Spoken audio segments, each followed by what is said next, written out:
This piece of research has got me wondering. The WHO, the World Health Organization, saying that 50% of Indians are not getting in any physical activity. There is high level of inactivity in India and even outside of India. But as far as India is concerned, we've already become the metabolic disease capital of the world. We are the diabetes capital of the world. We are fast becoming the obesity capital of the world. So what really is going on?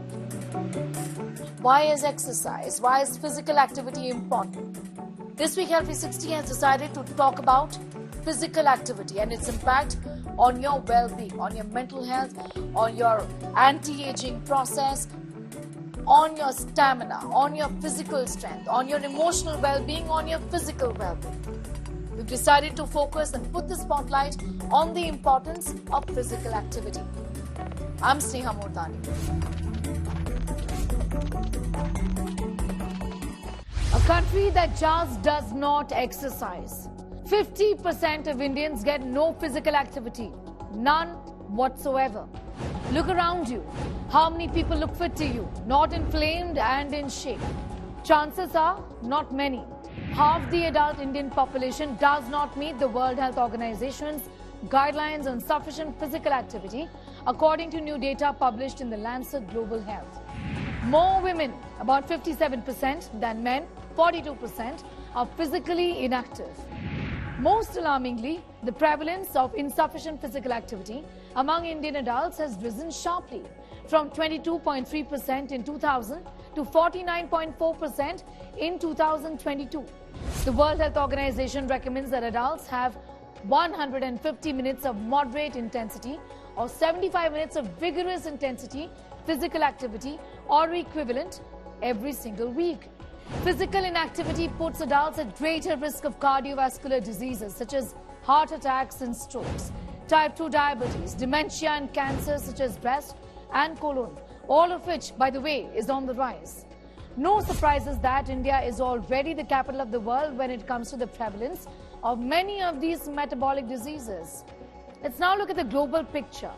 Of concern, disparities remain between gender and age. Physical inactivity is still more common among women globally compared with men, with inactivity rates of 34% compared to 29%. How much activity is good enough? The biggest impediment to fitness is a mental barrier, that it is just another routine in a very, very crowded day. That should never be the case. Explore and find something that you enjoy doing. There are just so many options. Experiment and exercise. It certainly will not feel like a chore. Lifestyle coach Luke Coutinho is with us. Thank you so much for your time. I want to begin by asking you that a lot of people that I speak with, and this also actually holds true for me, that when you talk about fitness, the problem is that people see it as another chore. What do you have to say about this kind of a mindset, and why do you think Indians are lagging behind when it comes to physical inactivity? I think a lot of people are missing out on this in our country. You know, I'll be honest with you, people like to blame busy lifestyles, but hey, no one ever said you need 1 hour to be fit. You can do it in 30 minutes. But I think what's robbing most Indians of time is addiction to social media, screen time, and OTT platforms. The amount of time that they are spending on that, and then all of a sudden you realize, hey, my day's over. You know, I need to go to sleep. Let's try tomorrow again. But that dopamine addiction of screen time and OTT platforms is winning. But, you know, I think that's one of the biggest, because a lot of people blame their jobs, but when we break it down, we find time in their day to do at least 45 minutes or even an hour of a walk or a proper workout. Well, absolutely. You know, I also want to ask you, a lot of people associate exercise with looking good, but not so much about your stamina or, stopping your muscles from degenerating. Most people think about their abs. Women think about perhaps like they worry about their belly or your midriff, whatever. It can be, just the way you look is just so important. That's a brilliant question that you ask, because a lot of women and men are just focusing, and young girls and boys are only focusing on aesthetics. How to look. Yes. They're not focusing and understanding that, what is longevity, what is great skin, great hair, great hormonal health for men, women, young girls and young boys is muscle. And I'm not talking about bodybuilding muscle. I can challenge muscle through an asana. I can challenge muscle through brisk walking, running, push-ups, pull-ups, bodyweight exercises. I don't need a fancy gym membership to build a great body. All right. Luke, I'm going to thank you for joining us and sharing your views with us. An important point that you mentioned also to tell our viewers that we've always highlighted that exercise is related to your physical health. It's of course to keep you in great shape, but remember that it also is linked directly to your mental health. As far as exercise movement goes, it's extremely important to say that it lifts your spirit. The release of endorphins is what directly is linked to your mood swings, to your mental health. Luke, I'm thanking you for the moment for connecting with us. Feeling stressed after a day long of work? Maybe not the best environment at work. Maybe all that you need to do is just relax. Well, if yes is the answer to those questions, then hit the gym. Go for a run. Even if you're tired, try doing some stretches, maybe yoga, Pilates, anything. Get in some movement. Movement is essential to lift your mood. Exercise is necessary for physical well-being, but even more for your mental health. How is that? Well, there is solid science behind this. For example, have you ever experienced a runner's high? When you start out on your run, your body goes through a transition. Your breathing may become heavy. You might notice your pulse quicken as the heart pumps harder to move oxygenated blood to your muscles and brain. Well, as you hit your stride, your body releases hormones called endorphins. Popular culture identifies these as the chemicals behind runner's high. A short, lasting, deeply euphoric state following intense exercise. One thing that can help with your mental health is activity, exercise. In a world that is seeing anxiety levels of just about everyone hit the roof, exercise is an antidote. Engaging in regular physical activity can reduce symptoms of depression, improve mood and increase energy levels. Regular exercise can help you sleep better. Good sleep helps you manage your mood. There's a direct link to that. Exercise can improve your sense of control, coping ability and self-esteem. People who exercise regularly often report how good achieving a goal makes them feel. It offers an opportunity to socialize and get social support if you exercise with others. Group exercise. Exercise increases your energy levels. Now the science behind it again. Exercise improves mental health by altering neurotransmitters, which may decrease allostatic load and improve mood, emotional regulation, cognitive performance and stress resilience. It may also promote brain health through gut bacterial metabolites. Exercise promotes neuroplasticity, allowing the brain to forge new neural connections, crucial for learning, memory and recovery from mental health problems. The rise in BDNF not only fosters new neuron development and survival, but also enhances synaptic plasticity, reinforcing the mental health benefits of exercise. What reason do you have for not exercising today? I don't.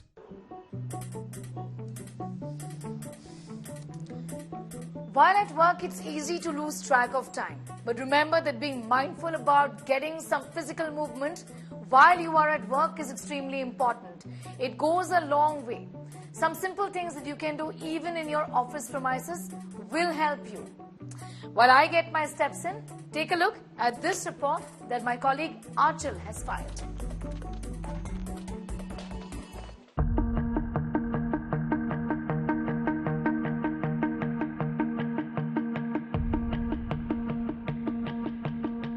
Did you know by spending hours at your desk, you could be slowly sabotaging your health?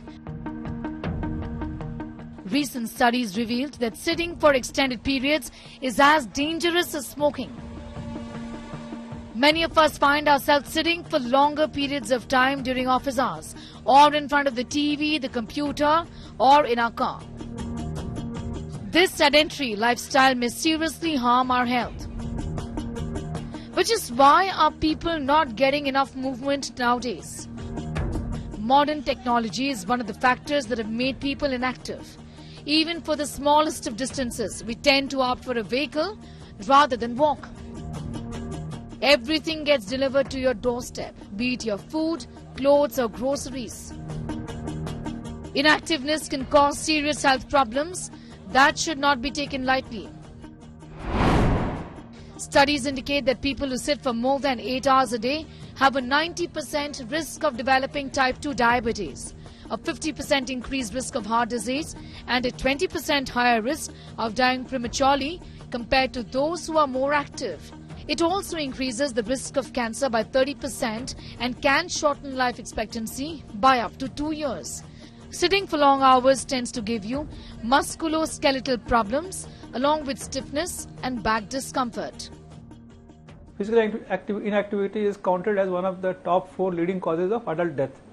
Now, this is something which is going on increasing. So if you look at the data in the past 20 or 30 years, the percentage of people who are physically inactive has also gone up, right? From say 20 or 25%, now we have reached 50%. And if it continues to grow like this, then in the next say 7 to 8 years, almost 60% of the adult population may be physically inactive. Here's what I found useful. Why take the lift when the stairs are here? In fact, taking the staircase a couple of times a day in your office essentially is considered decent amount of physical activity. It's actually easily doable, does not require extra time to be designated, and it's fairly simple. All that it takes is a little bit of patience and effort. So one of the other things that you can do in your office setting is in meetings like this. Why sit? When you can actually stand. When you might just be the odd one out, but what the hell? It actually works. Alright, the other thing that I often do is, and this is a constant request from me, is that why sit when you can stand? When you have the option, while anchoring, of standing there, why sit here? Alright, so even if you're confined to your workstation, your desk, a couple of things that you can do while just being at your desk. For example, you can stretch your arms in this fashion, rotate your shoulders, stretch your legs if required. If you're feeling stiff, a couple of these stretches while at your workstation will help. Well, a couple of trips to the water station during the day is going to in fact go a long way in keeping your movement intact. It's not that we have to have 30 to 40 minutes of walking at a stretch. If we are getting say 5 or 10 minutes, if you are free, we can walk for that time, because every step counts, and that is called exercise snacks. So one may not have good 40 minutes like an exercise meal, but if you can have 5 or 10 minutes of walking, and these kind of exercise snacks in small amounts and say 3-4 times in a day while in the office can go a long way. Staying active throughout the day not only benefits your physical health, but also boosts your mood and energy levels. Remember, if you have a short amount of time, you may make it quick and simple. Any exercise is better than none at all. Even though if you are unable to free up time from other tasks, you may be able to include these little bursts of activities in your day-to-day lives. Your long-term health will improve if you are able to schedule exercise every day. If you plan an enjoyable activity, then becoming active will be even simpler. Remember, everything counts. With video journalist Lalit Mohan Joshi, Aanchal Tiwari, India Today.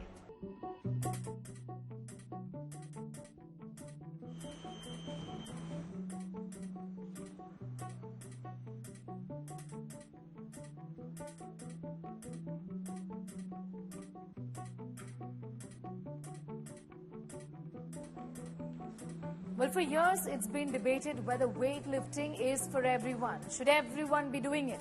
Now, Simran tells us in this report that there is enough research and science and reasons for women, men, children, seniors, everyone to lift weights. Let's take a look.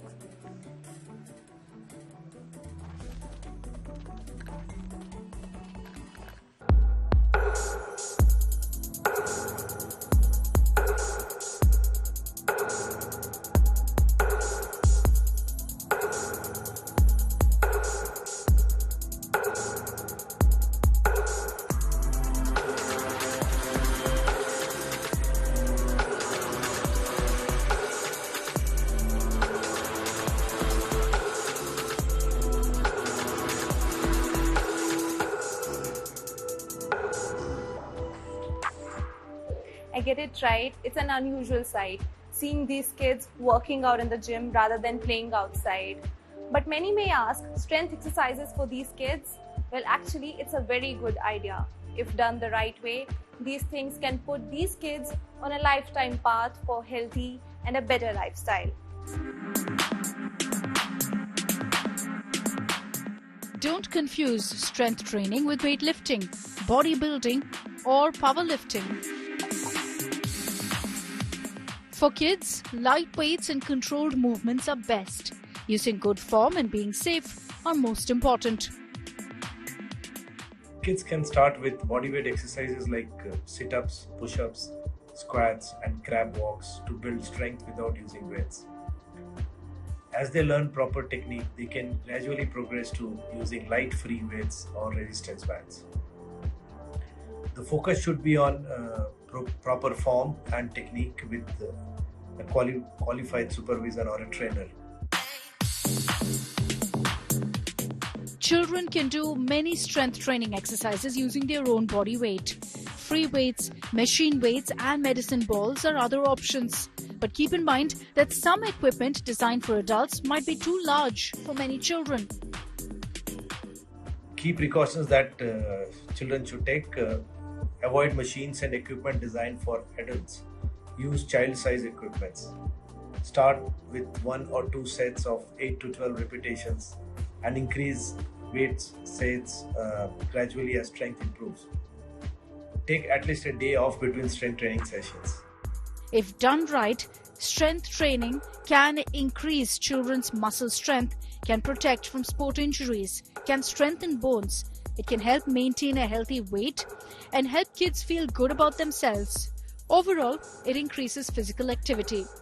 Experts suggest that school-age children should get 60 minutes or more of daily activity with muscle and bone strengthening exercises, to be done at least 3 times a week. As parents, you're their role models, or as friends or peer groups, you're their role models. And there's a saying, monkey see, monkey do. So when they see 5 kids are working out, they're going to be like, okay, I want to try and do that. So that first starts with imitation. Then we strengthen as coaches, we strengthen and motivate them to carry on with that habit and help them give cues or correct their movements so that you instill that confidence in them that, okay, this is something that I can do. Whether as young as 7 or as old as 52, beyond enhancing your physical appearance, engaging in regular strength training exercises offers an array of benefits that can improve your well-being. Experts tell us about how much more important it gets to start strength training as we age. So you will see that people have that duck walk. You see elderly people walk like side to side.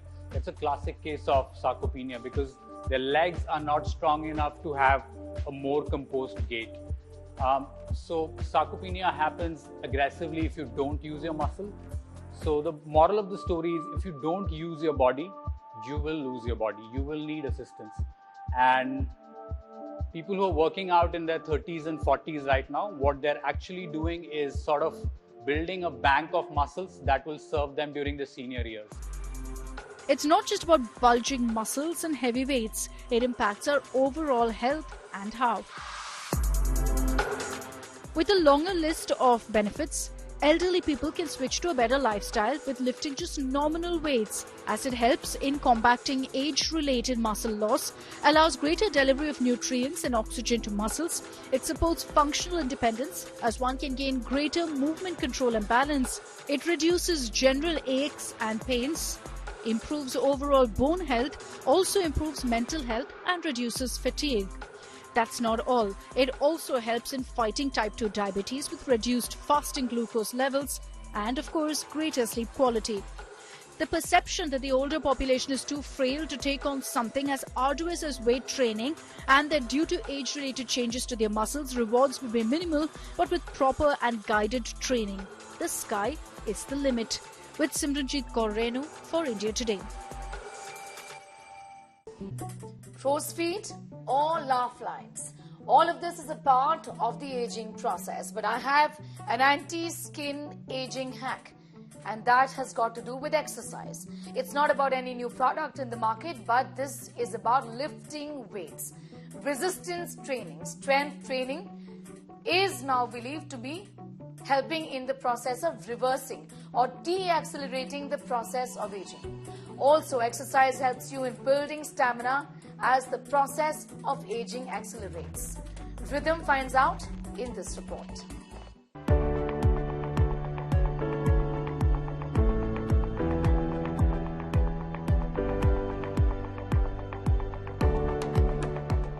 If you find it difficult to keep track of the benefits of exercising, well, there's one more, and this is a big one.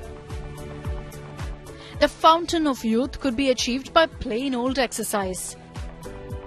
Yes, you heard that right. Studies have found that exercise keeps your mind and body young. A recent study by Amsterdam University's Medical Center shows that physical activity may prevent or slow down cognitive decline by rejuvenating the brain's immune cells and promoting neurogenesis. The team in their study focused on microglia, the immune cells of the central nervous system. Exercise significantly influences gene expression, effectively reversing age-related changes and restores patterns similar to those of young microglia. This helps produce new neurons in the hippocampus, thus remedying dementia or memory loss, a common problem faced by the elderly. Scientists have discovered a complex fat or lipid called bis-monoacylglycerol phosphate or BMP, seen consistently in aging tissue. Those who are sedentary, there is a build-up of abnormal lipids in the muscles, also known as BMP, and exercise has been known to reduce this amount of BMP build-up in the muscles. So if around 35 or 40, if the people start exercising, strength training and also aerobic exercises, and this will prevent accumulation of abnormal lipids like BMP in the muscles and also slow down the muscle aging. Another research, this one from the University of Iowa, has linked strength training to regenerative capacity in cells that play a role in wrinkle formation and graying, and also helps with age-related heart disease and cognitive decline. The dermis, there is loss of collagen and proteins, and that leads to wrinkle formation. And those who do strength training, we have found that the dermis layer becomes thicker, and so the anti-aging and the wrinkle formation also is lesser. So that is the best way of preserving your skin texture and preventing wrinkle formation is to do regular strength training session. According to the IMARC group, the anti-aging industry was worth $70 billion last year and will cross the 100 billion mark by the end of the decade. But one can easily save lakhs of rupees by simply going for a run instead of spending a ton on surgeries, cosmetics and supplements. Billions of dollars have been spent on research and medicines to make us feel and look younger. But as science progresses, we are becoming aware of the fact that it is actually physical activities that keep us younger. So if you haven't already started, it's never too late. And guess what's injurious to the health of these fats? Exercise. Just an hour of walking a day can keep you younger for years, as we already know that sedentary life can make you age by as much as 8 years. As children get older, specifically when they get into adolescence and they get into adulthood, yes, they must get into both aerobic exercises, which is basically walking, cycling, etc., and also weight training and strength training. Even in older adults, some form of strength training is necessary to preserve muscle strength. So get off the couch, put on those running shoes and stay fit, stay healthy and stay younger. Rhythm Sharma for India Today.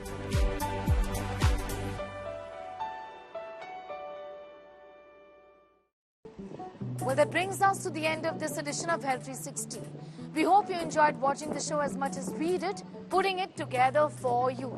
We also hope you found it informative, and it's underscored the importance of physical activity. 5 minutes, 10 minutes, anything that you have. Any movement is better than no movement. Until next time, take very good care of yourself. Bye for now.